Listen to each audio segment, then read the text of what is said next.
Hare Krishna. Welcome to all for our Tuesday Satsang program. In the last month, we had many festivals Balram Jayanti, Janmashtami, and Radhashtami. So, our classes were not continuous. Mostly, Radha Gopinath Prabhu took classes during all the festivals. So, we were discussing from third canto, chapter 8.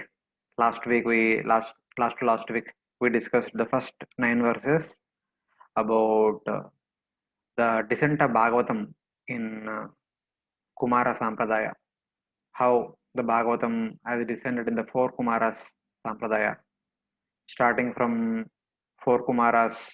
Of course, Lord Sankarsana spoke Bhagavatam to four Kumaras. Four Kumaras spoke the same Bhagavatam to Sankyana Rishi, and Sankyana Rishi spoke the same Bhagavatam to Bruhaspati of heavenly planets, the Guru of all the Devatas, and also Parashara. He is the father of Krishna Dvaipayana Vyasadev.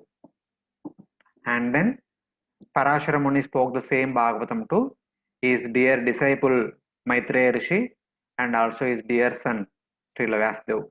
Both Maitreya Rishi and Vyasadev were students in the school of Parashara. Parashara is the son of Shakti, Shakti the son of Vashishta. So Parashara is the grandson of Vashishta, who is the spiritual guru of Lord Ramchandra and Dasharatha Maharaj. All those wonderful kings came in the Surya dynasty, Sun dynasty. So that is the lineage in which Parashara Muni appeared, and his son is Vyasadev, and Vyasadev's close friend is Maitreya Rishi. So both of them studied under Parashara Muni. The discussion that Parashara Muni spoke to Maitreya Rishi, the same Bhagavatam which he had heard from Sankyana Rishi, who heard from four Kumaras, who heard from Lord Sankarsana, was recorded in the form of Vishnu Purana. Even today also we have that recording in the form of Vishnu Purana. Vishnu Purana is the conversation between Parashara Rishi and Maitreya Rishi. So that was we discussed about the lineage of Kumara Sampradaya, how the knowledge is coming down. So, but if all of you remember, we were discussing from the chapter 5 onwards, based on the inquiries made by Vidura, who desired to hear about the process of the creation, how this material universe has been created by the first Purusha avatar, that was Mahavishnu or Karnadakshaya Vishnu, or Narayana can be called as. So he is the one who creates the entire material universes.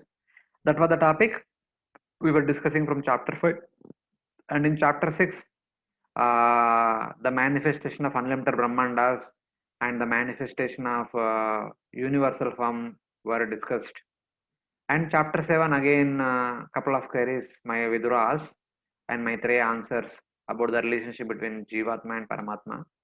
And then Vidura inquired so many questions, more than 20 questions, just like Parikshit Maharaj asked Sukadeva Goswami in the second canto 8th chapter, so many questions, so that Maitreya Rishi can speak elaborately in order to answer all these queries about Krishna and Vishnu and other avatars.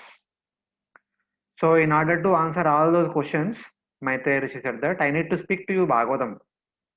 That Bhagavatam which I have heard from my guru, who had heard from his guru, and he had heard from their gurus, etc. etc. Like that, Maitreya Rishi is describing the whole lineage. What is the origin of that Bhagavatam which he is going to speak to Maitreya? So from that point of view, we can consider that whatever now Maitreya Rishi is going to speak from now onwards, from starting this 8th chapter all the way up to the end of the 4th canto, that is nothing but the essence of entire Vishnu Purana. That is the essence of whatever he had heard from his guru Parashara. That is a Bhagavatam. In that way, we can see. So for the benefit of our discussion, just to remember what we discussed, I will quickly go through few slides. That is nothing but the summary of chapter 5, chapter 6, chapter 7. Also, I have got few slides in relation to chapter 8 also, which we will show at the end of the today's discussion. But till the previous discussion, whatever slides connected to that, we will briefly show so that we can remind ourselves what we have heard in the previous classes, which happened many months back. At least last 1 month, we did not hear much directly from this section of the Bhagavatam. We have heard from Radha Gopinath Prabhu on various occasions, Radhashtami, Janmashtami, and Balaram Jayanti. So, few slides, maybe a small recap for 10-15 minutes. So, herein, as it is mentioned in Brahma Samhita, Ishvara Paramakrishna Sachidananda Vigraha Anadiradir Govinda Sarva Karana Karanam. How Lord Sri Krishna is the cause of all causes. The same thing is reiterated again in the Bhagavad Gita, chapter 8, verse number 8. Aham sarvasya prabhava mattam sarvam pravartate iti matva bhajanti mam budabhava samanvitaha. I am the source of everything. Because of me, everything is maintained in this world. That's how Lord Krishna says in the Bhagavad Gita, and same thing is also mentioned by Lord Brahma in Brahma Samhita also. So here Lord Krishna is the original Purna Purushottam Bhagavan. For the purpose of creating unlimited variety of material universes, he himself expands into the first Purusha, who is known as Karanodakashayi Vishnu or Mahavishnu, who can be called as Karanodakashayi Vishnu or Mahavishnu, who lies down on the ocean of Kadal Ocean. It is basically called as Kadal Ocean or Viraja Nadi. So he lies down on the water, and whenever he wanted to create unlimited universes, he breathes out all the universes. When he breathes out all the universes from various skin pores, all the universes come out in the seed form.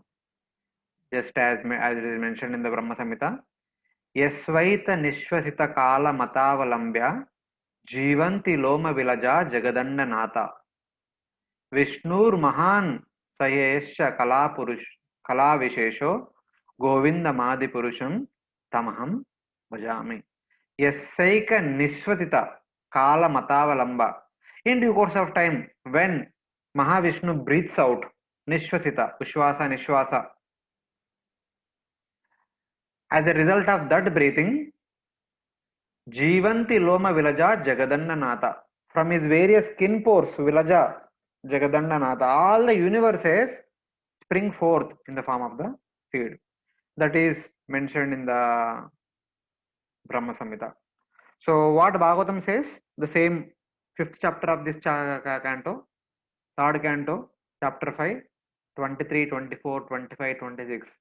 These 4 verses explain this verse of Brahma Samhita, wherein they say that Bhagavan eka asedam agra atmatmanam vibhu atme chanugatav atma nanamati upalakshina. Bhagavan alone, here Bhagavan refers to Mahavishnu. Mahavishnu alone existed before the creation of the material universe, when the desire to create was absent. That time Mahavishnu was in Yoga Nidra. He was simply in Yoga Nidra. He does not have any desire to create any of the material universes. Of course, the creation is continuous process. There is creation, then there is maintenance, then there is annihilation. So after the previous annihilation, that is when Mahavishnu breathed in, when he breathes in, all the universes which were created during the last time exhalation, they all enter back into the body of Karanodakashayi Vishnu. And from then till the time again he breathes, during the gap, all the universes along with all the living entities, they are there within the body of Karanodakashayi Vishnu or Mahavishnu. Now when he desires to create, then he breathes again. So since he is in Yoga Nidra, he can control his breathing. Whenever he want, he can breathe. Whenever he want to stop, he want to stop, he can stop also. So then Bhagavatam explains, Sava etasya samdrashtu shakti sad asad atmika maya nama mahabhaga edam nirmame vibhu. As he desired to create, then the desire manifested in his heart to create the unlimited number of universes. By his will, Maya Shakti is energy composed of cause and effect, awoke. So as he was in Yoga Nidra, Maya Devi is also in Yoga Nidra. Basically, she entered into the body of Karnadaksha Vishnu. She was in deep sleep within the body of Karnadaksha Vishnu. When he desired to create, he breathes out. When he breathes out, all the universes in the seed form, they come out of his skin pores. So that is nothing but Sanskrit, it is called as Dravya or Pradhana or Avyakta. But the energy who will be supervising this Dravya or Pradhana or Prakriti or Avyakta is Maya Devi. So as Dravya coming out of skin pores of Mahavishnu, Bhagavatam calls it as Maya Devi or Maya Shakti awoke from deep slumber. By this energy known as Dravya or Pradhana or Prakriti, Mahavishnu creates unlimited number of universes. So basically the next shloka says that when he desired to create, Maya Devi awoke. That means Dravya comes out of his various skin pores. Kala Vrutyatu Mayayam Gunamayam Adokshaja Purushe Natma Bhutena Viryam Adatta Viryavan.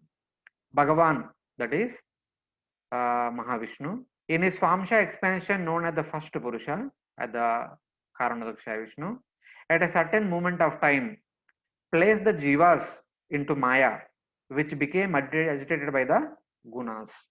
Here Maya Shakti, or which is also known as Pradhana or Dravya or Prakriti, is nothing but the combination of three modes of material nature: Sattva Guna, Rajoguna, or Tamaguna, or to say in English, the mode of goodness, the mode of passion, and the mode of ignorance. So at a suitable point of time, Lord Vishnu, just by glancing upon this Maya Devi or Prakriti or Pradhana, he impregnated her with all the variety of living entities. So that is indicated here. He placed the Jivas into Maya, which became agitated by the Gunas. So Maya Devi, which at the stage of Pradhana, the three modes are in equilibrium, are in a standstill condition. When he impregnated with Kala Shakti and Jiva Shakti, they became agitated. So that is what is indicated in this chapter of Bhagavatam, chapter 5, 23 to 26. Then, so this is Mahavishnu who was sleeping on Viraja river or Karna ocean. So there is a verse talks about this Viraja river in Padma Purana. This is a verse from Padma Purana which talks about Viraja river. What is this Viraja river? Pradhana Parama Vyomnir. Pradhana Parama Vyomnir Antare Viraja Nadi. So between Parama Vyoma, Parama Vyoma means spiritual world, and Pradhana. Pradhana is basically the material Maya Devi, the material energy in which all the material universes are placed. So there is Viraja river in between, and one side of that there is Parama Vyomni, unlimited number of spiritual universes, and the other side there is Pradhana, within which unlimited number of universes will be manifested. Between these two there is Viraja river, which is separating both material world and spiritual world. And this Viraja river is made up of Vedanga Sveda Janita Toyai Prashravita Shubha. This Viraja river is made up of auspicious sweat water of Vedas personified. We have 4 Vedas, we have 4 Upavedas, and we also have 6 Vedangas. Here it is mentioned as Vedanga Sveda Janita. Toyai means water. That water which is produced from the Sveda, the sweat of the Vedanga, the Purusha personified of the Vedas. We have 4 Vedas: Rigveda, Yajurveda, Samaveda, and Atharva Veda. And we also have 4 Upavedas. The 4 Upavedas basically the Dhanurveda, Ayurveda, Gandharva Veda, and Stapasya. These 4 Vedangas are basically, we can say, vocational courses which teaches vocational courses. The Vedas teaches the core principles of sadhana, how to execute the karma kanda, karma yoga, jnana yoga, and ashtanga yoga and upasana yoga. These principles are explained in the 4 Vedas. And the 4 Upavedas, This basically talk about all the variety of vocational courses like Dhanurveda. For the Kshatriya, Dhanurveda is required, and Ayurveda for the people to live in good health. Ayurveda is required. Sthapastya, the construction, all the variety of things related to construction and other things. They are Sthapastya, which include the roads, making buildings, construction, all these things. So we can say that Sthapastya is like nowadays engineering, Ayurveda is nowadays medicine, and Gandharva Veda is nowadays army, navy, and air force, etc. All those things. And finally, the fourth one is Gandharva Veda. Gandharva Veda is basically about music and arts. Music and arts like singing, dancing, the art competition, arts, the drawing, Chitralekanam, etc. etc. All these extracurricular activities are part of Gandharva Veda. Like this, there are 4 Upavedas, which are like ancillary education system. And then there are 6 Vedangas. The 6 Vedangas are meant to understand how to execute the instructions given in the 4 Vedas. The things which are necessary to understand the 4 Vedas, the meaning of the 4 Vedas, and also the procedures of how to do the things given in the 4 Vedas. They are described in 6 Vedangas. The 6 Vedangas primarily consist of Vyakarana. This is for how to understand, how to read. And there is one thing is called Vyakarana. One is Chandas, that is grammar. And one is about Vedic meter, about the verse composition, how to understand the verse is composed, how to read the verse, etc. etc. And okay. So verse composition, grammar, Vyakaran, and also dictionary. So the meaning of different words of Sanskrit. So these 4 angas help us in understanding the Sanskrit of the Vedic literature. And there are 2 things which help us how to execute various rituals that are given in the Vedic literature. That is, one is Jyotisha, the second one is Kalpa. Kalpa is basically about understanding rituals. What kind of rituals should be performed? What kind of ingredients should be used in performing so and so ritual procedures? All the different variety of procedures in order to execute a ritual. That is one. The second thing is when to execute a ritual, where to execute ritual. This is explained in the Chandas. Chandas primarily includes astrology and astronomy. So like this, these are the 6 Vedangas. And the personified of these personalities, their sweat is Viraja river. Eko Nanatvam Anvichan Yoga Talpa Samutita. So this Mahavishnu is sleeping on the Yoga Talpa, the bed of yoga. And that personality is now desired to create unlimited universes. Eko Nanatvam Anvichan. Now we desire to create unlimited universes. So as it desired, all the universes in their seed form, they come out of these various skin pores. And they are accumulated in one place. That is called Dravya or Pradhana or Prakriti. The in charge of the Dravya is Maya Shakti or Maya Devi or Durga Devi, we can say. And when the right time came for the creation, Mahavishnu glanced upon this Pradhana. And these glands impregnate this Dravya with all the variety of living entities. So Kala Shakti and Jiva Shakti enters through the glance of Mahavishnu into the Pradhana. Kala Shakti represents Purusha's energy and Jiva Shakti consists of Jiva's karma and Swabhava. This is cumulative karma of all the living entities. This is cumulative Swabhava, the individual nature of all the living entities. Thus Kala, Karma, Swabhava, these 3 enter into Pradhana.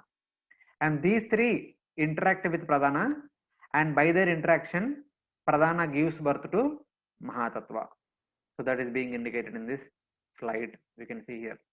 From Karmadakshaya Vishnu, his glance carries Kala, Karma, Swabhava into Pradhana. Pradhana in 3 modes are inactive. But by the interaction of Kala, Karma, Swabhava with Pradhana, the Pradhana becomes activated. So when Pradhana becomes activated, first the mode of goodness becomes prominent, or mode of goodness becomes activated. That state there appears Mahatattva. Then the mode of passion also becomes activated. In that state there comes Sutra Tattva, which is not mentioned here, which we will see in the next slide. Then eventually when mode of ignorance or tamas becomes activated, that time there appears Ahankara. Like this, one after the other, Mahatattva, Sutratattva and Ahankara appeared. And by now, the mode of goodness, mode of passion and mode of ignorance, three of them are become activated. And these three will be called as, will be consisting of three energies: Jnana Shakti, Kriya Shakti and Dravya Shakti. This Jnana Shakti will give birth to mind and 10 sense devatas. The Kriya Shakti will give birth to prana, intelligence and 10 senses. The 10 devatas who will be supervising the activities of these 10 senses are these 10 devatas. So that is the understanding. And from Dravya Shakti there appears the 5 gross elements: earth, water, fire, air, ether, and also the 5 sense objects. These are basically the 5 properties of these 5 elements. The earth has the property of fragrance, water as a taste, the fire as form, the visibility, and air as touch, the sound, ether as sound. So like this various elements are created one after the other from Pradhana. The same thing with more details. So Karmadakshaya Vishnu, the first Purusha, glances on his Maya Shakti, that is known as Pradhana or Prakriti or Dravya. Lord's glance consists of Kala Karma Svabhava. When Kala Karma Svabhava interacts with Pradhana, wherein the three modes are inactive, they becomes active. The modes become active. First, when mode of goodness became activated, that time there appears Mahatattva. Then when the mode of passion becomes activated, that time there appears Sutratattva. Then mode of ignorance becomes activated, that time there appears Ahankara. And from this Ahankara there appear three energies known as Jnana Shakti, Kriya Shakti and Dravya Shakti. And three of them are in three different modes: goodness, passion and ignorance. From Jnana Shakti there appears mind and 10 sense devatas, who are the controlling deities of Jnanendriyas and Karmendriyas. And there also from the Kriya Shakti there appears intelligence, prana and 10 senses, 5 Jnanendriyas and 5 Karmendriyas. The 5 Jnanas are the 5 knowledge acquiring senses, 5 Karmendriyas are 5 action related senses. And then from Dravya Shakti, first there appears sound, then the via medium for the sound to transmit from one place to other place, that is ether, that also appears. Then there appears touch, and for the via medium for touch to move from one place to other place, air, that also appears along with it. Then there appears form, the via medium for the form to go from one place to other place, there appears fire. Then there appears taste, and the via medium for the taste to go from one place to other place, that is water, also appears along with it. Then finally fragrance or smell appears along with it, its via medium earth also appears. So that is how the 24 elements have been manifested: Mahatattva, Ahankara, mind, intelligence. 4, 5 Jnanendriyas, 5 Karmendriyas, 5 sense objects and 5 gross elements, 5 Panchamahabhutas. Like this 24 elements appeared one after the other. So the manifestation of these 24 elements from Pradhana or Prakriti can be seen in relation to sowing a plant. So all the universes in their seed form is known as Pradhana. This is Pradhana. And sowing the seed is like glancing by Mahavishnu. When we sow a seed in the earth, soil, so eventually so many things takes place. But sowing process is like Lord's glancing upon Pradhana. So when the seed is sown in the soil, then in due course of time, in 1 or 2 days, there will be a small sprout. This sprout is Mahatattva, which eventually itself transforms into a very nice root, which is the shelter for the entire tree. And in due course of time, maybe in 1 or 2 days, there is a small sapling which comes out of earth. That is Sutratattva. That small sapling, which is the basis for the tree to go upward above the surface of the earth, that is Sutratattva. And eventually that small sapling only becomes a stable trunk, and the strong trunk, that trunk is Ahankara, which is seen outside. We can't see the roots which are below, that is Mahatattva. We can only see the trunk which is outside, that is Ahankara. And from this trunk appears there are so many branches. There is one branch known as mind, there is another branch known as intelligence, there is another branch known as prana, like that various branches will come. So then from these branches there will be so many sub branches. They are like Prabhuji, uh, sorry, Prabhuji, Dandavat Pranam, I'm Dimple here. Prabhuji, I had one question. While we are talking about this Jnana Shakti, Kriya Shakti, and Dravya Shakti, so Jiva is not included in this 24 elements. It's a separate entity altogether. yes, it is entirely separate. Jiva is conscious being, na? These are all material matter. All these 24 are matter. They are not conscious. Okay. So because Jiva is there, all these things are happening. So here, if you remember, the Kala Shakti represents Lord's potency. Karma and Swabhava, they indicate Jiva's presence. The Oh, karma is okay. the Jiva's karma only. Swabhava is Jiva Swabhava only. But it is combination of all the Jivas who are going to take birth in the universe. The cumulative Okay. karma and cumulative Swabhava. So they are interacting with Pradhana means because Jiva is there because that they are interacting. So in that way. Okay. Thank you, Prabhuji. So it's like that. From the trunk there are branches. From the branches we see twigs, leaves, flowers, and fruits. So these are all like Jnanendriyas, Karmendriyas, the five Panchamahabhutas and five Tanmatras. These are called Tanmatras also, or sense objects also. The five properties of the five elements. They are all compared to like twigs, leaves, flowers, and fruits of the entire uh, tree. So this is one analogy in order to understand how things manifest one after the other. So this is how the 24 elements manifested. Here you can see the interrelation among the 24 elements. The five gross elements, earth, water, fire, air, ether, their specific properties known as tanmatra or sense object, the smell, taste, form, touch, sound, and these five things are accepted by all of us with the help of five senses. They are called as knowledge senses or knowledge acquiring senses or jnanendriyas. Nostrils, we smell. Tongue, we taste. Eyes, we see various forms. Skin, we touch, we experience the sensation cold and warmth. From ears, we hear the sound. And the activities of these five senses are under the supervision of these five devatas. The Ashwini Kumaras will take care of the function of the nostrils. Varuna will take care of the function of the tongue. Sun god will take care of the function of the eyes. Vayu will take care of the function of the skin. Direction devatas will take care of the function of the ears.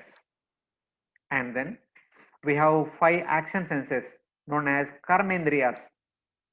The five senses related to activities that we perform: voice, hands, legs, anus, and genital. The five devatas who will be supervising the activities of these five karmendriyas are Agni. He will supervise the function of voice, speaking. Indra, hands. Upendra, legs. Mrityu and Mitra combine together about the function of the anus, and Prajapati Daksha about the function of the genital.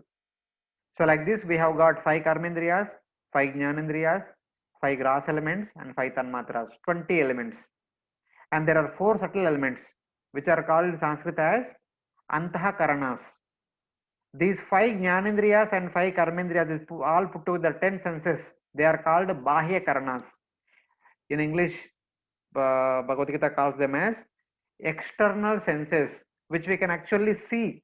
We can interact with them. These 10 senses can be interacted by other people, can be seen by other people. But though we may interact with these four internal senses, we cannot see them directly. We can perceive them, their presence, but we cannot see them. That's why they are called antah karanas. And these four are situated within the heart, within the core of the heart. Our mind, intelligence, false ego, and chitta are consciousness. These four are there in the heart. All other senses we can see externally. Our hands are outside, legs are outside, our ears are outside, skin is outside, and eyes are outside, tongue is outside. All these are outside. So these activities of these four senses are supervised by the activity of mind is supervised by moon god, intelligence is supervised by Brahma, false ego is supervised by Rudra, and consciousness or chitta, it is supervised by Vishnu. But later on a hint is given that Lord Vishnu does not supervise directly. Instead, he gives that responsibility to Brahma himself. Brahma is a Jivatma supervises the activity of intelligence. And Brahma as Gunavatara, who is an expansion of Lord Vishnu, an empowered incarnation of Lord Vishnu. That Brahma, Gunavatara, responsible for Srishti or creation, will supervise the activity of consciousness. And these four elements represent the nature of four modes.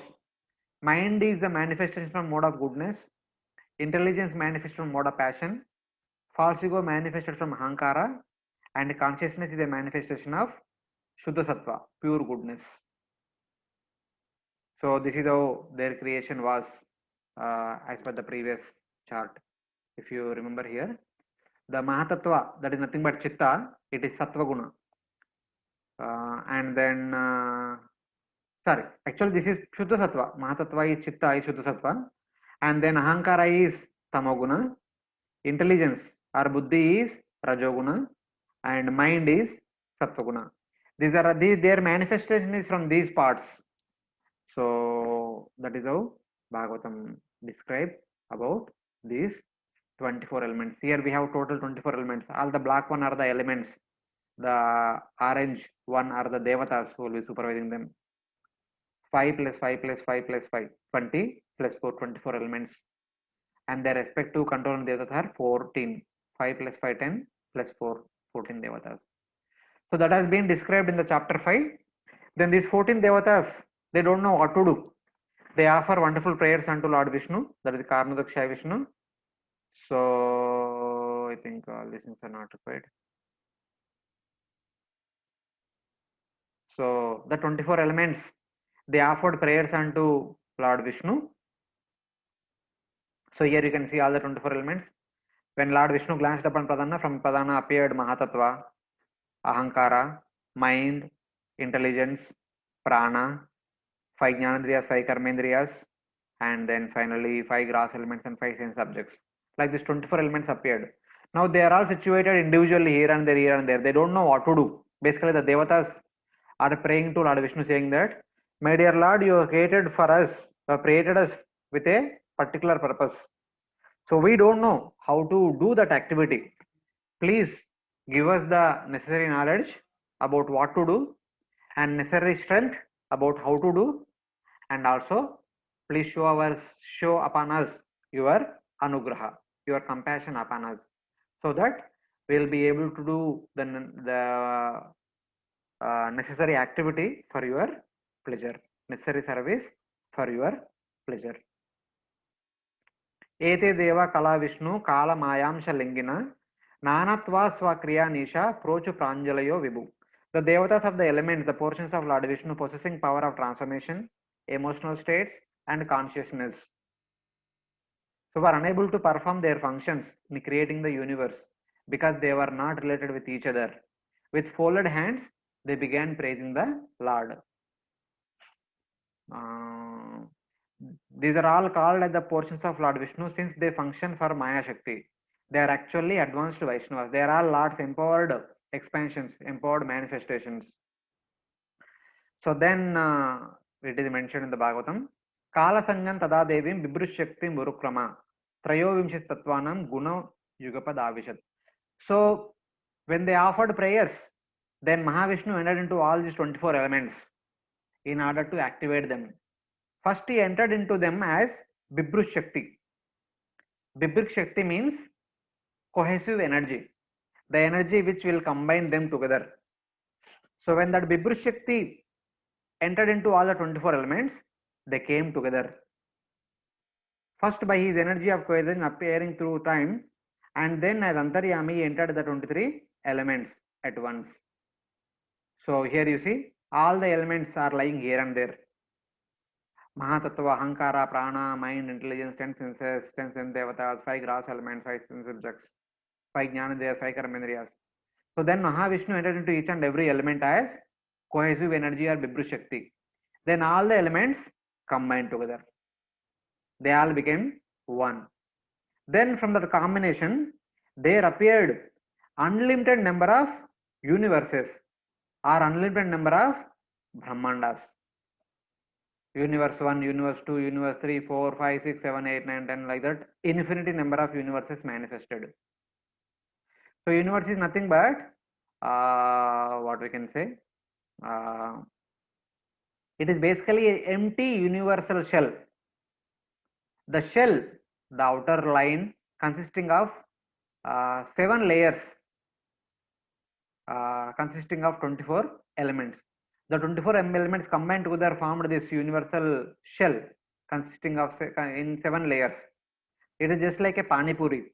Inside everything is empty and outside there is a shell. Or we can say playing ball, the rubber ball, which is empty inside and outside there is a nice shell. So like that, unlimited number of universes have been manifested. So then all these unlimited number of universes were floating on Karna ocean,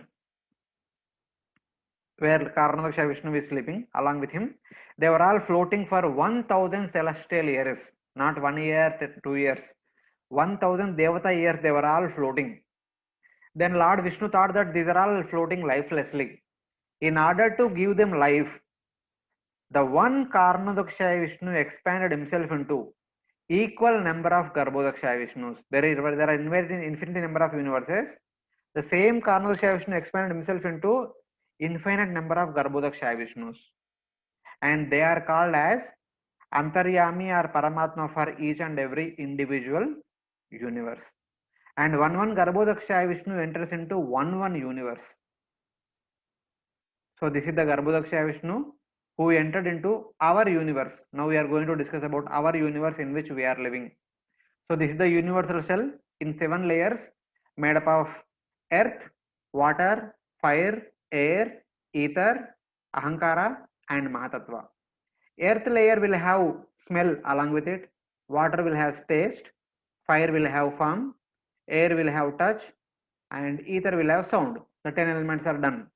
And the ahankara layer will have along with it the mind, intelligence and the 10 senses. Thus, ahankara layer alone will have 10 senses, mind, intelligence and ahankara. 13 elements are there in that. The first 5 layers will have 10 elements, the 6th layer will have 13 elements and the 7th layer will be mahatattva, the one element, the 24th element. Like the 24 elements are combined together, grouped together to form 7 layers at the universal shell. And then this Garbhodaksha Vishnu wanted to take rest. There was nothing to take rest. From his own body, he created sweat. That sweat occupied half of the universe. From the bottom to the half of the universe, the sweat is filled. The rest of the universe is filled with ether and air. Then this Garbhodaksha Vishnu wanted to take rest. Then he entered into the water to take rest.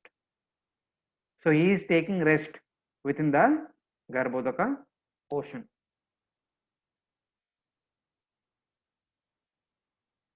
So this much has been described in the previous chapters. Then chapter 6 talks about when Garbhodaksha Vishnu wanted to manifest the universe.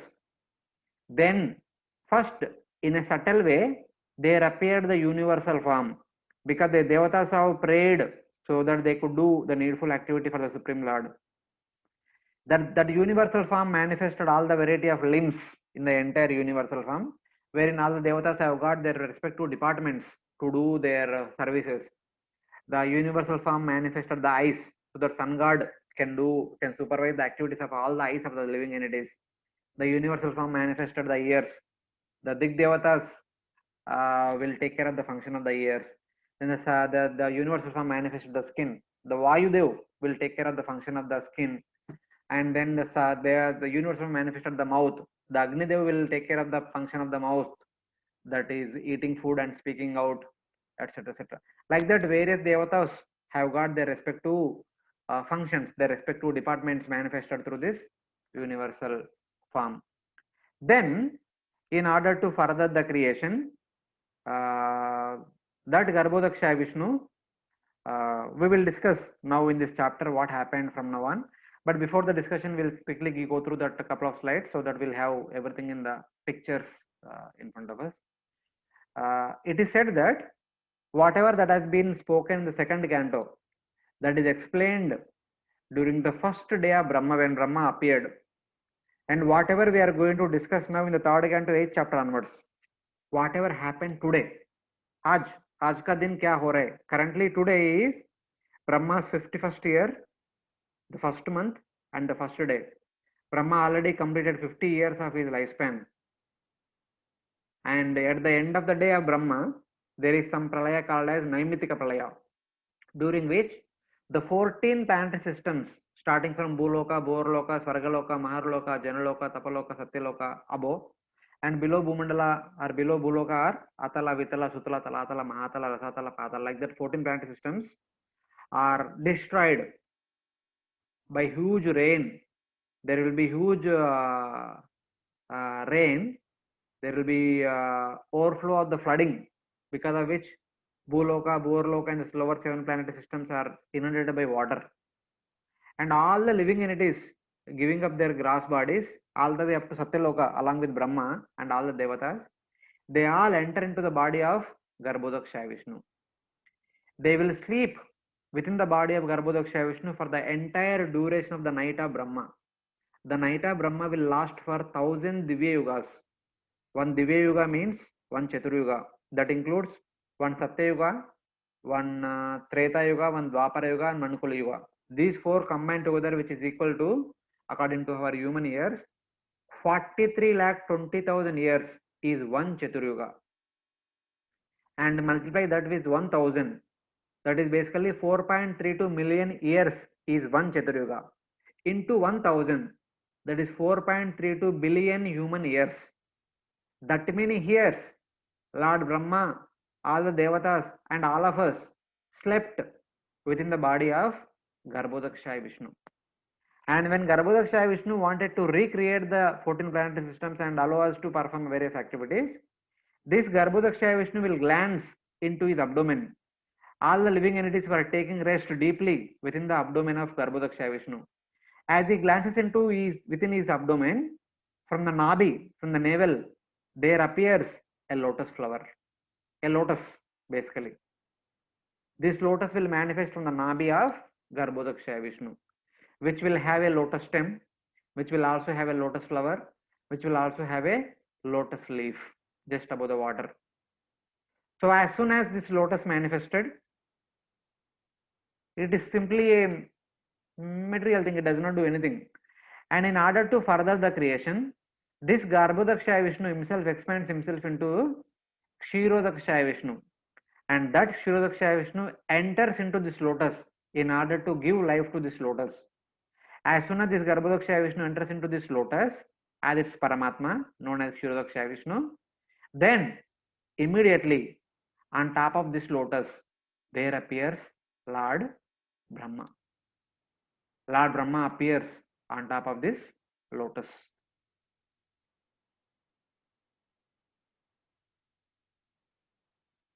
So this is the discussion in the current chapter.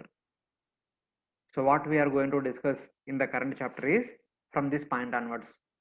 How this lotus appeared, on top of that how Lord Brahma appeared.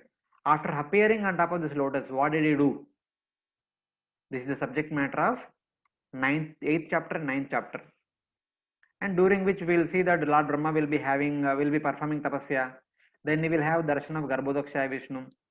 And he will offer wonderful prayers unto Garbhodakshaya Vishnu. There are 25 prayers which are discussed in the next chapter, that is 9th chapter. After 25 prayers, Lord Vishnu, Garbhodakshaya Vishnu will empower Lord Brahma to do the necessary subsequent creation.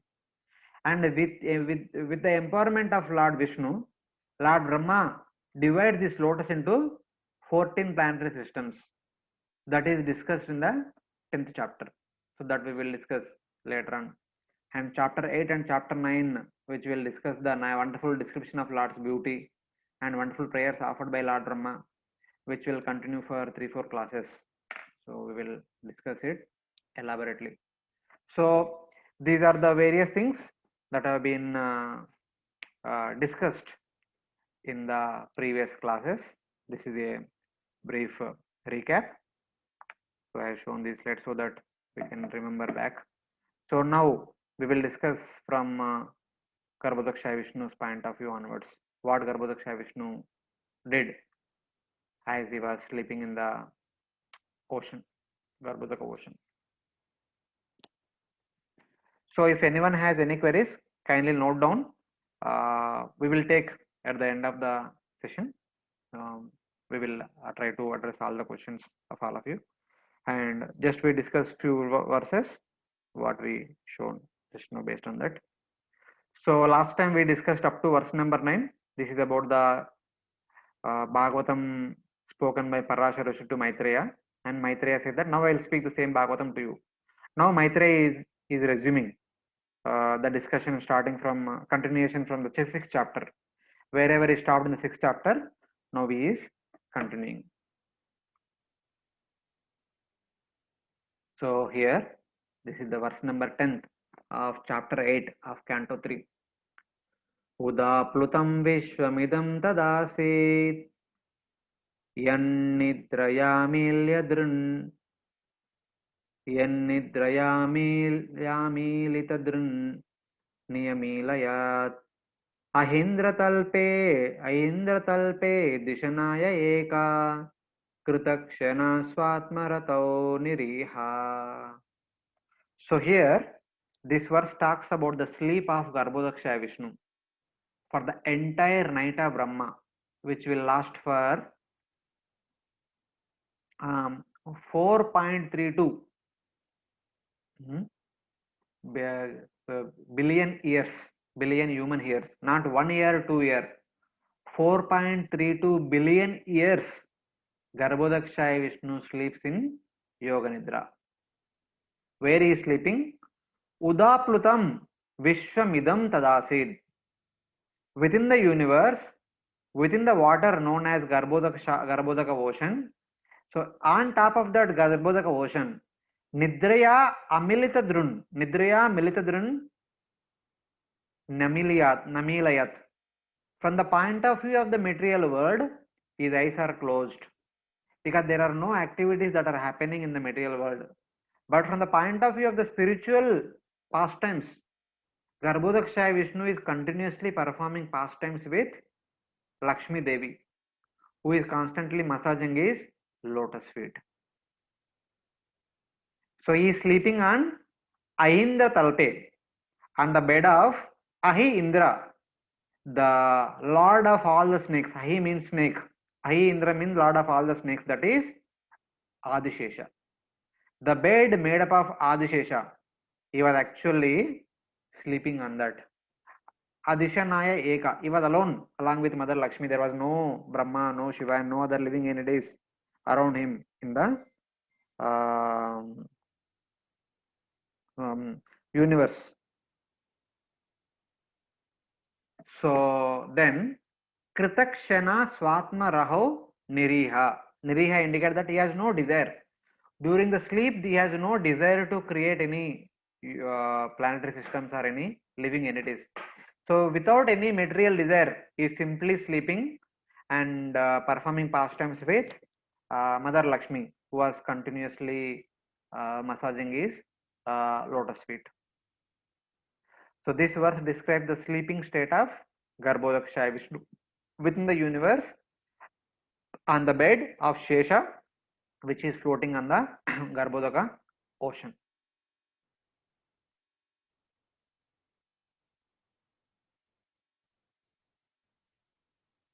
So now the next verse talks about how long he was sleeping.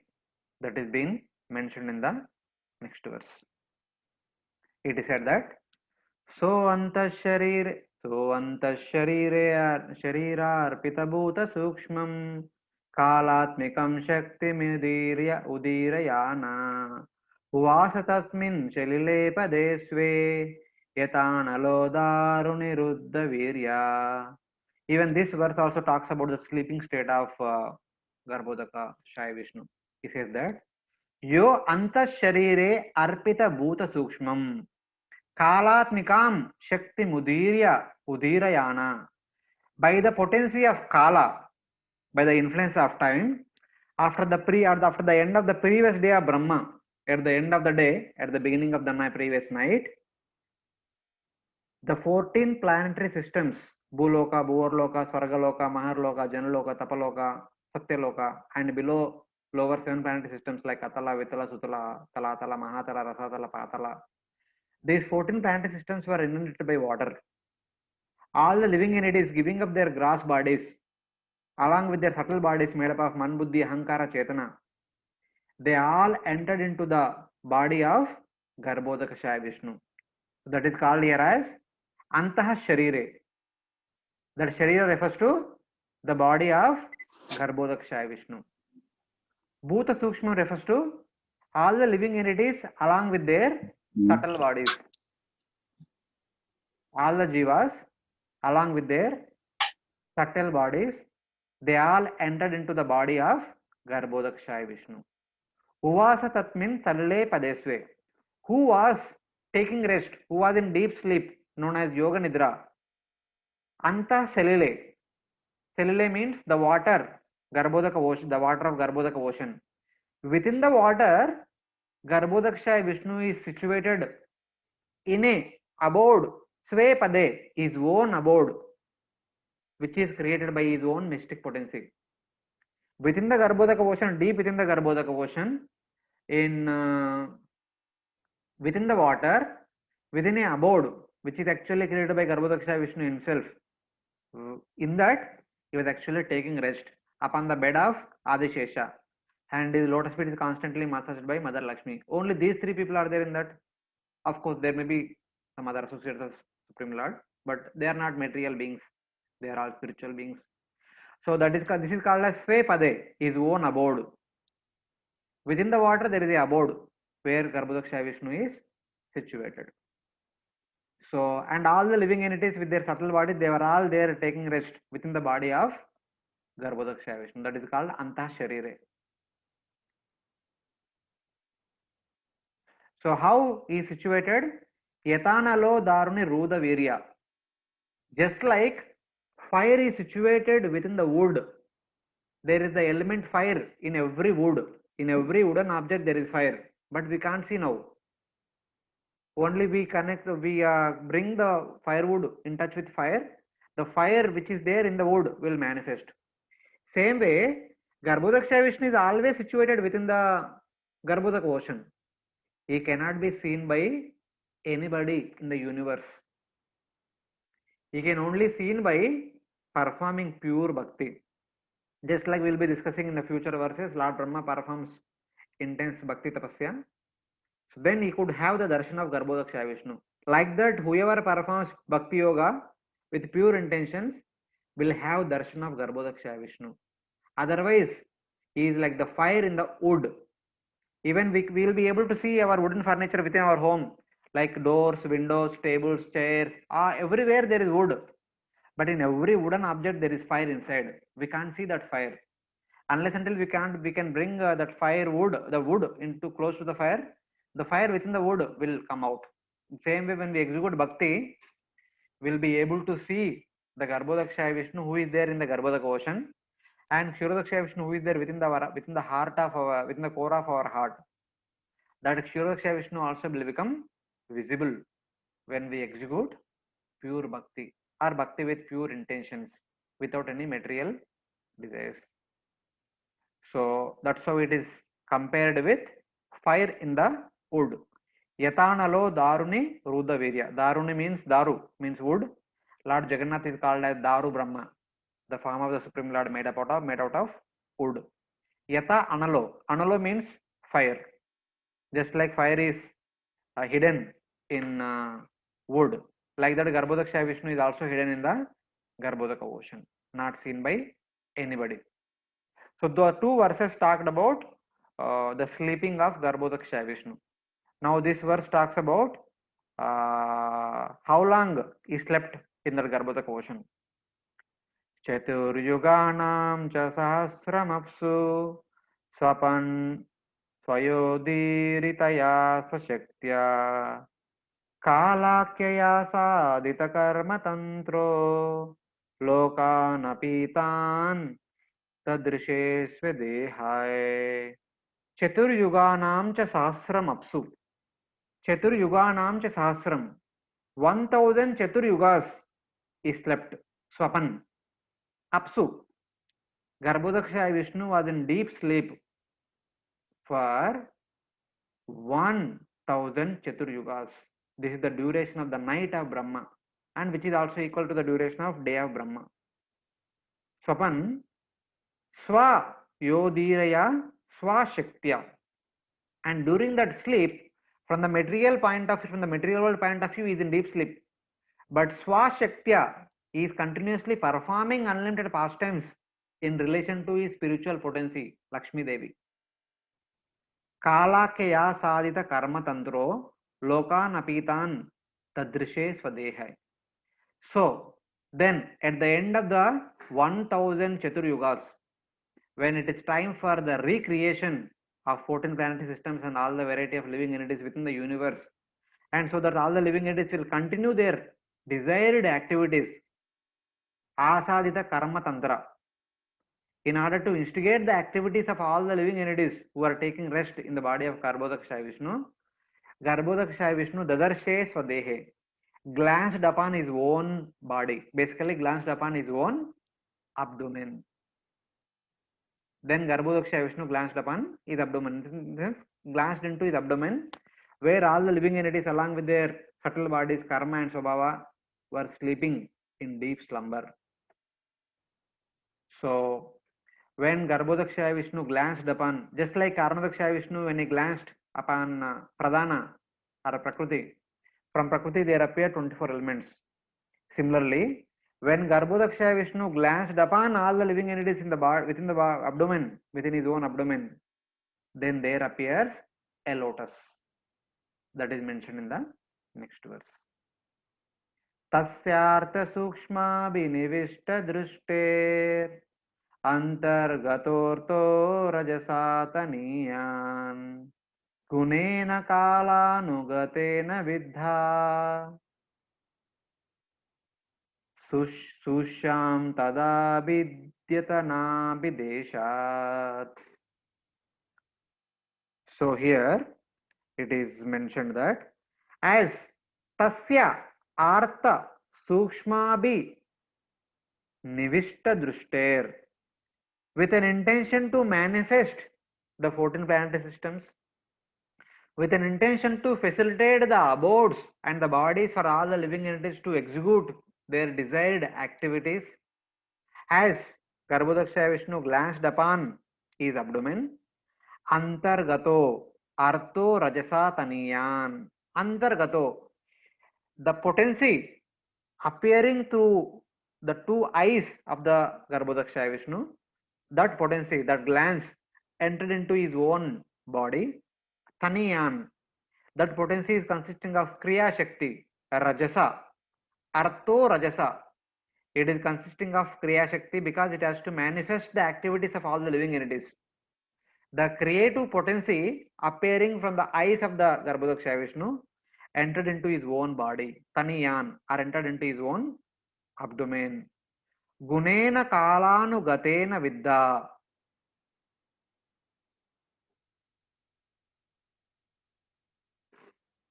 Gunena kalanugatena vidya. As per the ordinance of time, because 1000 Chaturyugas, for the duration of 1000 Chaturyugas, he was in deep sleep.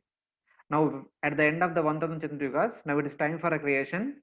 So following the will of the time, Garbhodakshaya Vishnu glanced upon his own abdomen. So then Sushyam, so it is said that Sushyam tada abhidiyata nabhideshat. Then abhidiyata tada, thereafter,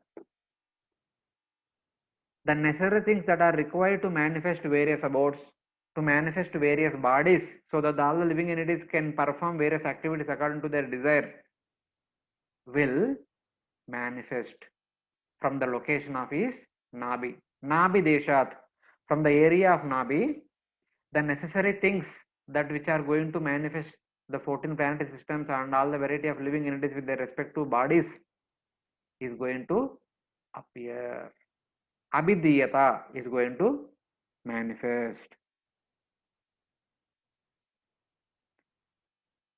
All the desires of all the living entities which want to execute so many activities, that is actually sprouted out of the Nabi. It came out of Nabi. Like what? How it came out? It came out like a lotus bird. Sapadmakosha sahasodatishtat kalena karma pratibodhanena swarochichatat shalilam vishalam vidyotayannarkaivatmayoni. Atmayoni.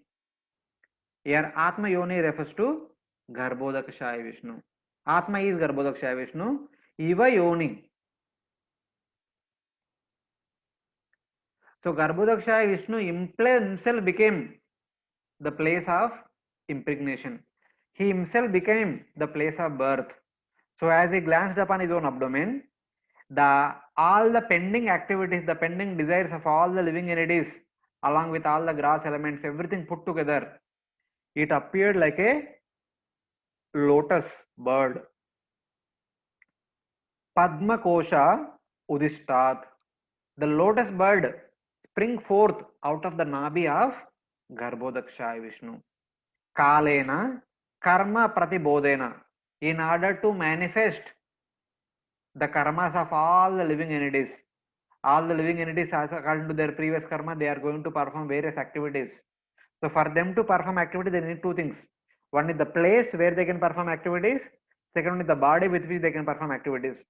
And these two things will manifest from the lotus. Swarochita tat chalilam vishalam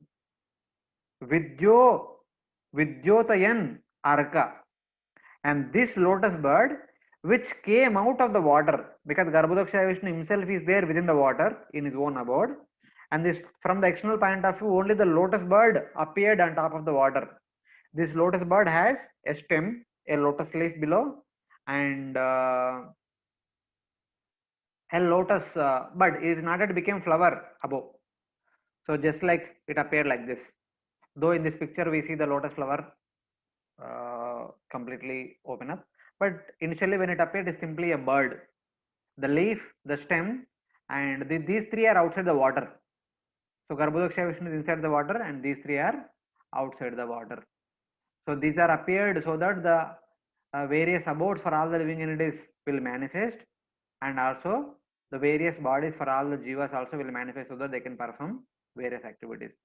Thus, and of having manifested, that lotus bird, since it is directly coming out of Garbhodakshaya Vishnu, the entire upper part of the universe, which was very dark because of the annihilation, it became brightened by this lotus bird. Because lotus bird is directly connected to the transcendental body of Garbhodakshaya Vishnu, it is actually emitting lot of brightness like the sun. Arka means sun. Arka iva. Just like a sun, it is emitting lot of brightness, because of which Vidyotayan, the entire upper part of the universe became bright. Till now it was completely dark. Because of this lotus, everything became bright. So that is what happened by the presence of this lotus. Then what happened?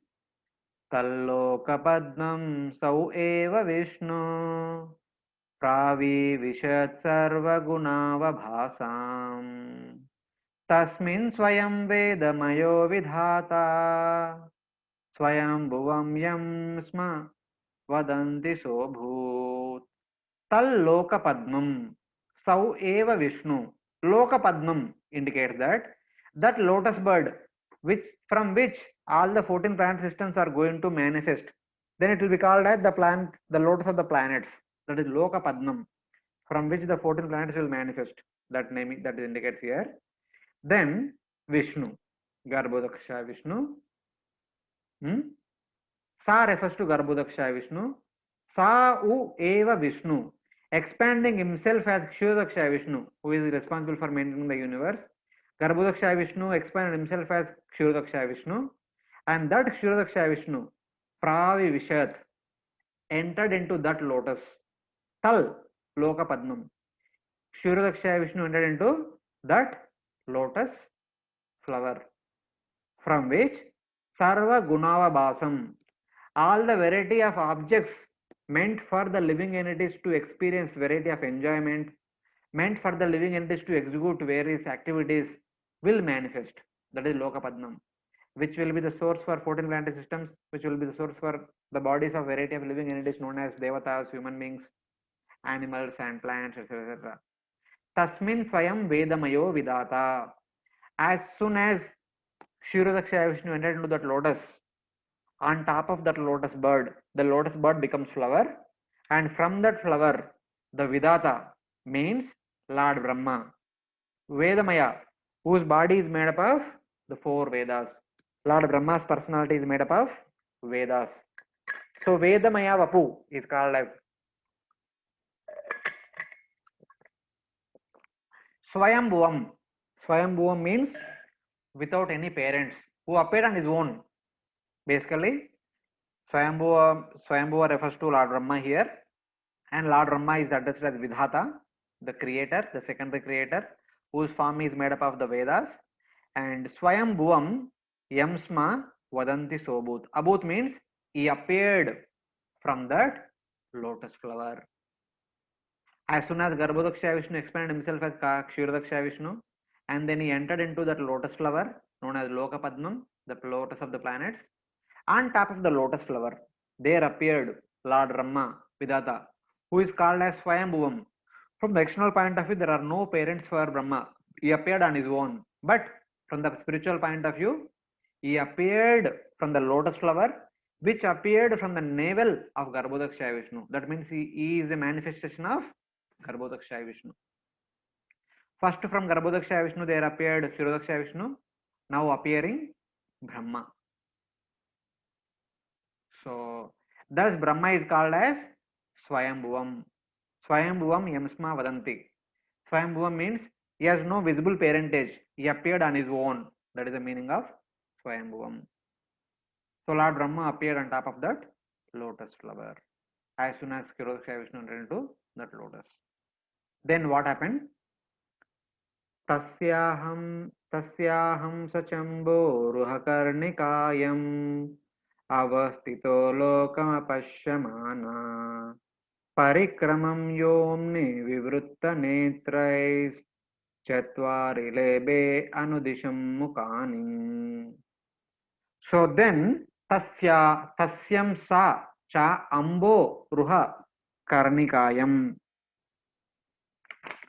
So here he said that Brahma, who is known as Vidata, who is Vedamaya Vapu, who is also called as Swayambhuvam, who was just born from the lotus, who is situated upon that lotus, which is situated above the water. He wanted to understand who is he. He wanted to know what is around. He began to examine what is there in four directions. As he was moving his head in four directions, there appeared four heads to Brahma. Pratikramam Yomni Vivrutta Netrai. He wanted to see the Yomni, Yomni means Akash, the ether around him. In four directions, he wanted to see simultaneously. As he was trying to look at in four directions, there came Chatvari Lebe Anudisham Mukani. Chatvari Mukam Anudisham. The four heads manifested so that he can look into four directions simultaneously. Since he had the desire to see in four directions simultaneously at once, the four heads manifested so that he could see in the four directions. So that is indicated. Then Tasmad Yuganta Swashanavagurna Jalormichakra Sarilad Viruddham Upashrita Kanjamuloka Tattvam Natma Namadda Vidadadi Deva. So he said that Tasmad. Thereafter, what all is after looking into four directions, when he wanted to look into four directions, when he got four heads, he saw in four directions. Then he looked down. When he looked down, what he saw? He saw huge water below. And from that water, he saw a lotus coming out. The water is actually turbulent. Jalormi Chakrat. It has so many whirlpools, which are there from the time of the previous inundation.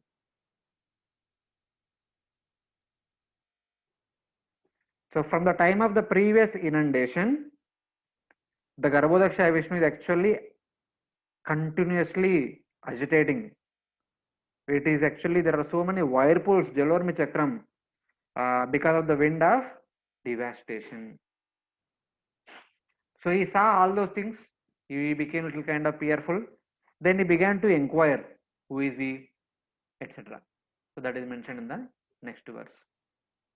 Ko kaesha yosau ahamabja prushta etat kuto vabja manaya dvapsu asti adasta diha kincanaitad adishtitam yatra shatanubhavyam. He says that ka esha yo asau ahamabja prushta. Aham abja means the lotus. Prushta means situated, seated.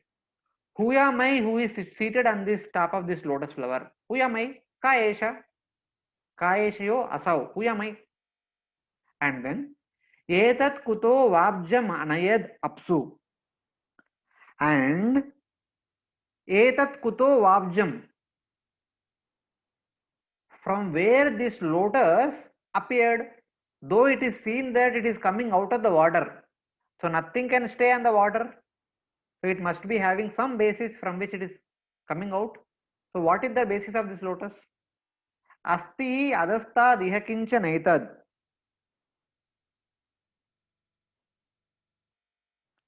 So from my vision, I can't see anything else there.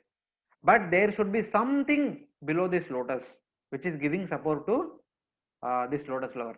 Asti adasta. Though I am not able to see, but below this lotus stem, there must be some base, which is actually acting as a support for this lotus flower. Kinchanaitad. Something must be there. Adishtitam yatra satanubhavyam. So from which this lotus flower is getting some support. Only this much I can understand. I am situated on this lotus flower. The lotus flower is connected to lotus stem, which is coming out of the water, and there must be something below this lotus stem, which is acting as a support for this lotus. So he wanted to understand what is that. So with a desire to understand that, he enters into the lotus flower and then lotus stem, and he goes down to understand what is there at the base of that lotus flower. That is mentioned in the next verse. Saitam udviksha tadapshanala na debirantar jalama vivesha narvagadastat karanala nala nabim vichinvan tadavinda taja.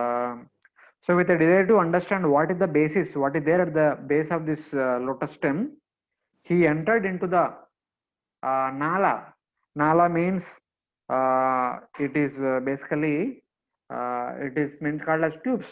Basically in that lotus stem, whatever gap is there within the lotus stem, following that lotus stem, he came down. He went as much as possible to the down of that lotus stem. As he was searching below, nabim vichinvan tada avindada. He came all the way very close to the nabi of Garbhodakshaya Vishnu. He came very close to the nabi of Garbhodakshaya Vishnu, but he could not see the nabi.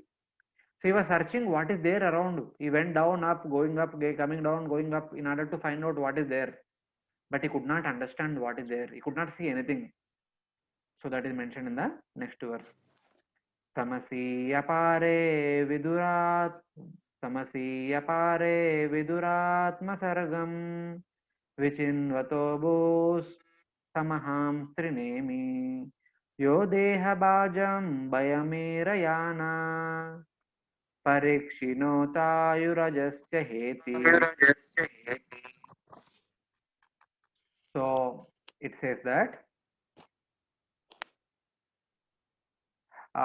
he was actually trying to understand what is there below the lotus stem. He was searching going up and down for 100 human years. For the entire lifespan of a human being, he actually traveled. Yo deha bhajam bayamirayana. Deha bhaja means for an embodied soul of Kali Yuga, whatever time a living entity can stay in the body, that is at max 100 years, That much time Lord Brahma spent going up and down in order to understand what is there below the lotus stem. Vichinvato abhut sumaham trinemi. Trinemi refers to the time. As he was searching for the source of that lotus, the time passed, which is equal to the lifespan of a human being. And so much time had passed, which created fear in Lord Brahma. Lord Brahma actually became fearful. And so much time is passing, but he could not get anything. He came back to the lotus flower.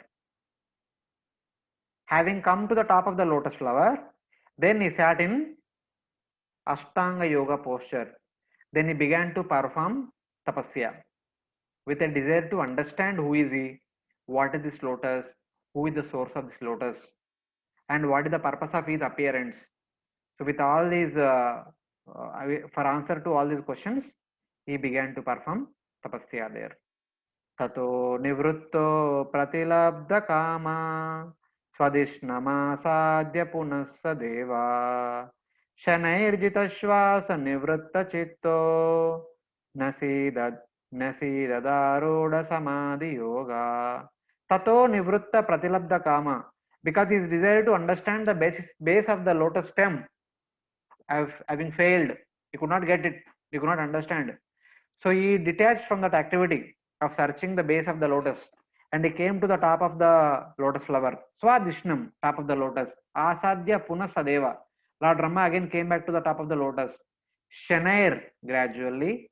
Jitashvasa nivritta chitto. Gradually he controlled his breathing. He also controlled his mind. Chitta refers to the mind. He controlled his breathing and he controlled his mind, by which Nasida Daruda Samadhi Yoga. He sat in the Ashtanga Yoga posture. He began to perform Ashtanga Yoga with purified consciousness and the Supreme Personality of Godhead, with a desire to understand who is he and what is this lotus and where from there that lotus appeared. Kalena soja purushayushabhi pravritta yogena viruddha bodha स्वयं तदंत हृदयेव भातं अपश्यत यन्न पूर्वम. Kalena so aja refers to Lord Brahma, who is also unborn. From material point of view, is not born. He is Swayambhu, is directly born from the lotus of Supreme Lord. Purushayushadbi, for another 100 years, which is equal to the life of human beings. Purusha Ayusha, the lifespan of a human being, that is 100 years. Another 100 human years, he performed tapasya. How? Pravritta yogena. He performed Ashtanga yoga along with bhakti, with a desire to understand the answer to all his queries. Who is he? What is this lotus? Where from it came? Viruddha bodhai. Viruddha bodha refers to he does not have any material desires. It is only the spiritual desire to understand what is his service. How should he engage in the service of the Supreme Personality of Godhead with purified intelligence. Swayam sadantar hridaye avabhatam. Then at the end of the 100 years of tapasya, he could see the Paramatma who is there within his heart. He could easily able to see the Paramatma within the heart, within the core of his own heart. Apashyata yenna purvam, whom he could not see by searching previously for 100 human years within the lotus stem. He was trying to understand what is the source. That source who expanded as Paramatma, Kshirodaksha Vishnu, who is now residing within the core of his heart. Lord Brahma had the darshan of that Kshirodaksha Vishnu. Then immediately that vision disappeared. Then he opened his eyes. As soon as he opened his eyes, he could see the darshan of Garbhodaksha Vishnu, who is outside, who is in the Garbhodaka ocean. So this is the same case with Dhruva Maharaj. Dhruva Maharaj also performed severe austerities for 6 months. At the end of the 6 months, he happened to get the darshan of Paramatma within the heart. And immediately the darshan disappeared. As soon as the darshan disappeared, Dhruva Maharaj opened his eyes. When he opened his eyes, the Prishni Garbha, the Sahasrashirsha Purusha, who is again Kshirodaksha Vishnu, standing in front of his eyes. The same thing happened to Lord Brahma also long back. So that is mentioned in the next verse. So we will stop with the 23rd verse, and 23rd verse talks about the bed of Garbhodakshaya Vishnu, and 24th to the end of the chapter talks about the wonderful beauty of Garbhodakshaya Vishnu. So the wonderful darshan of Garbhodakshaya Vishnu we will discuss in the next class. But now we'll just see this one verse. What exactly is seen by Garbhodakshaya, Lord Brahma, as soon as he opened his eyes? मृणालगौरायतशेषभोगा पर्यङ्क एकं पुरुषं शयानम् फनातपत्रायुतमूर्ध्नरत्ना द्युभिर्हतद्वान्तयुगान्ततोये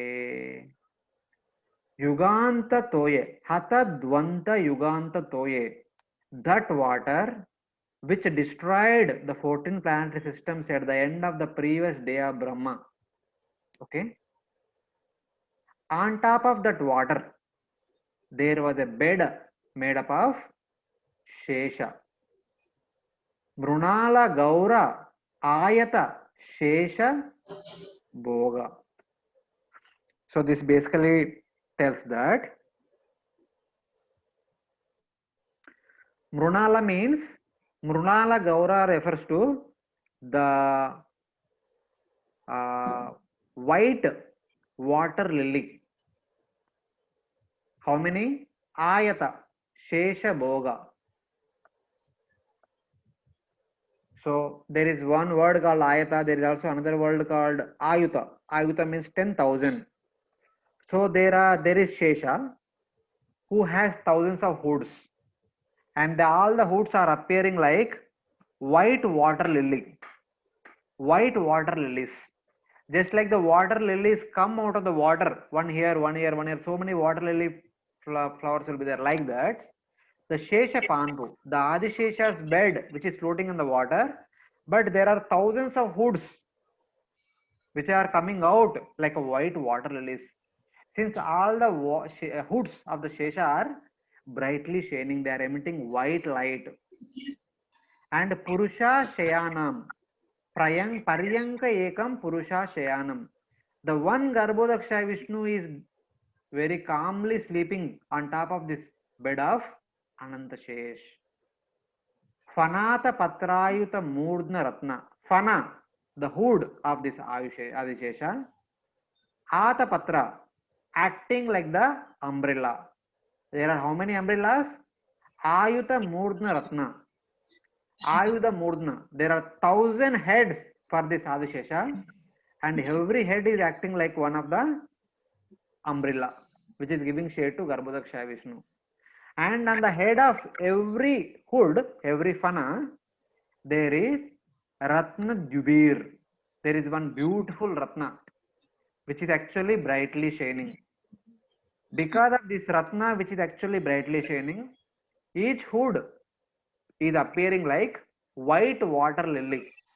Brunala Gaurayata Shesha Bhoga Prayanka. Each and every hood of Adishesha appearing like a white water lily. Because there is a Ratna, Nagamani, which is there on the hood of Shesha. Shesha has thousands of hoods, and that is brightly shining. So this is the darshan of Garbhodakshaya Vishnu to Lord Brahma. Basically, when he saw huge Garbhodaka ocean upon which there is Shesha Panpu, which is floating on top of the water, upon which there is Garbhodakshaya Vishnu sleeping, Ekam Purusham Shayanam, and now he is seeing the Garbhodaka, the Adishesha. The Adishesha will have thousands of hoods. Every hood is acting like a Atapatra umbrella. On top of the hood, there is one Ratna, money, which is actually brightly shining, because of which every hood is appearing like one water lily. So this is the darshan of Adishesha to Lord Brahma. And from next verse onwards, from verse number 24 to 31, the rest of the chapter talks about the darshan of the wonderful Garbhodakshaya Vishnu, who is sleeping on top of Adishesha with thousands of hoods. So this we will discuss during the next class. What is the darshan of Garbhodakshaya Vishnu? etc. So I will stop here. I thought of taking up a couple of verses more, but no problem. We already 9 o'clock.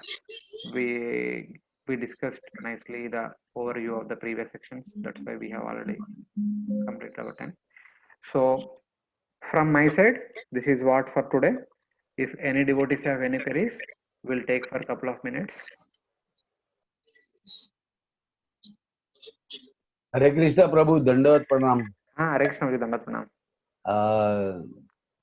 You were discussing about when the desire of creation started, then 24 elements come, and then the Devatas were appointed. So Devatas were already present?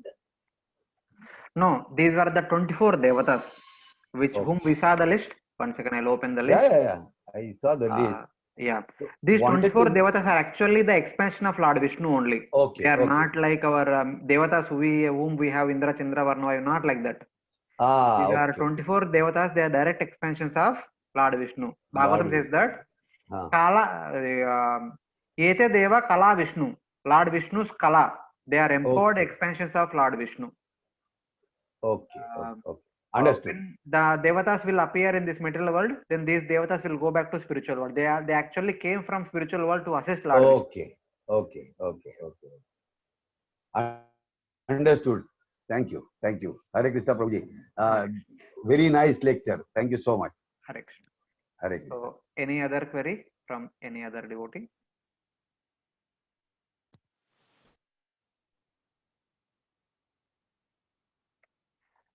No, you can ask any query, which based on our previous class, also based on our previous discussion.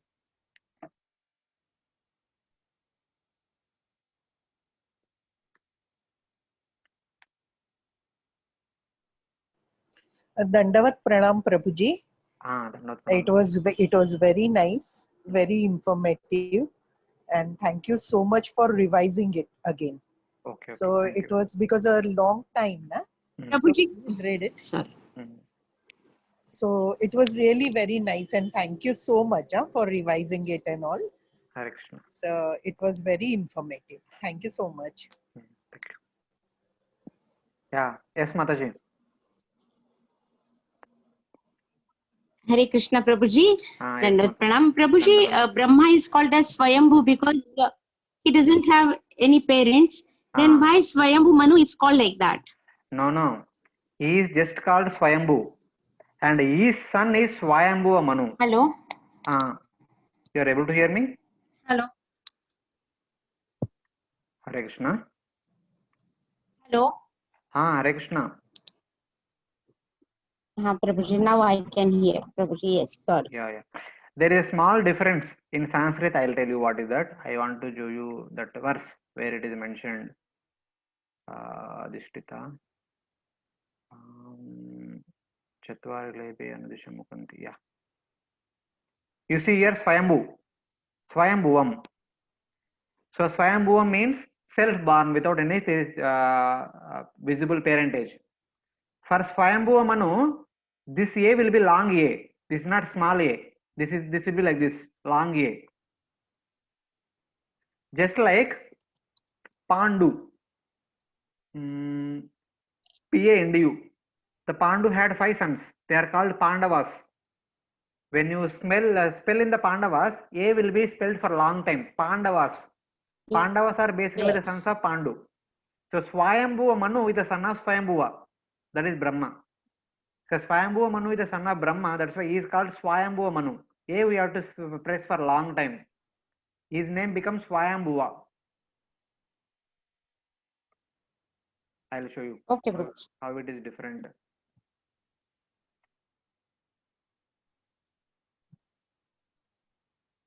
See here, you see, the A is long A. Swayambhuva Manu. He is Swayambhuva Manu. He is the son of Brahma. That's why he is called Swayambhuva. Brahma will call as Swayambhuva. So like that. So this is in Sanskrit. It is generally called like that. Yeah, but we call it Swayambhu. Instead of Swayambhuva, we call it Swayambhu. Yeah. Even if this understanding is there, when we go to various temples, there are some deities are called Swayambhu deity. They are self-manifested deity. They are called as Swayambhu deities. No one has carved them. That's why they are called Swayambhu deities. That is the understanding comes from this. Prabhuji, can I ask a question? Yeah, please, please. Dandavad Pranam, Prabhuji. Dandavad Pranam. Yes. Prabhuji, Dandavad Pranam. I just wanted to understand, like Brahmaji had to wait for 1000 Brahma years having the darshan of Vishnu. You said 2 other people also had to wait for a long time. Who are that? I didn't get a name. No, I did not say. The Samudra, he was waiting. Vishnu gave darshan, Garbhoday Vishnu, Kshiroday Vishnu gave darshan to Brahma after doing tapas for 1,000 years. 100 human years. No? 100 human years. 100 human years. Is there anybody else similarly had to wait? No, there was no one. Is there anyone else to wait or do? No, there was no one around us. There was no one around Brahmaji. Only Brahmaji was there alone. He was alone. No, afterwards, whenever Prabhuji Vishnu gave darshan, anyone, why 1,000 years they have to pray, do this thing, tapas for darshan? He was manifested by Vishnu only. Because anyway, without practicing bhakti for sufficient amount of time, without the purification of the heart, without the thorough purification of the heart, we will not be able to have the darshan of the Supreme Lord. Okay. Even for Brahma also, you need to perform tapasya for 100 years to have darshan of Garbhodakshaya Vishnu. Then how much we should perform tapasya to have darshan of Lord Vishnu in our heart, the Paramatma, or darshan of Lord Krishna. So we should understand like that. Okay. Without tapasya, without hard work, nothing will be given freely. That we have to understand. Okay. Pranam Prabhuji. Thank you very much. Very, very nice lecture today. We had enjoyed it. Thank you. Thank you. Hello? Yeah, yes, Mataji. Prabhuji, can I ask a question? Yeah, please. Yes. Please go ahead. Prabhuji, as you said that once at the end of the day of Brahma, when all the entities are also, they also go inside the Garbhodakshaya Vishnu. Yes. So all will be in different modes at that time. So when again the universe the surge mode that they had left, or everybody will be in the mode of goodness? No, not like that. Everyone will start wherever they are left out their activities. For example, you go to office today and you start some activity. That activity now is already evening 5, 6 o'clock or 7 o'clock. You stop that activity there, come home, take rest, and tomorrow morning when you go to office, you will start from the point where you left off, or you start from the beginning. Right. Same way, that living entity Very tense, right. so many desires, they were doing something, the time came for annihilation. They Right. give up their bodies, they go down to Garbhodakshaya Vishnu, and again they come back and get body and resume their activities from there on. Okay, Prabhuji. Thank you so much. Thank you so much, Prabhuji. Hare Krishna. Hare Krishna.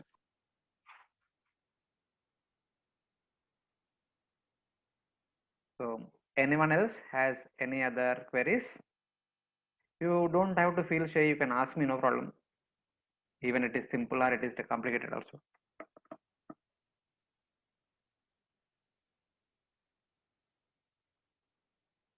Hello, Prabhuji. Yes, Prabhuji. Prabhuji, you told about the Virija river and the Supreme Lord already existing. So, were original Lord, Supreme Lord, and Karnodakshaya Vishnu, Mahavishnu, were existing simultaneously? Do they exist simultaneously? Obviously, on the other side of Viraja river, there are Vaikuntha planets. They were always there. For Vaikuntha planet, there is nothing called creation, maintenance, annihilation. There is nothing like that. They were eternally existing. They are always there.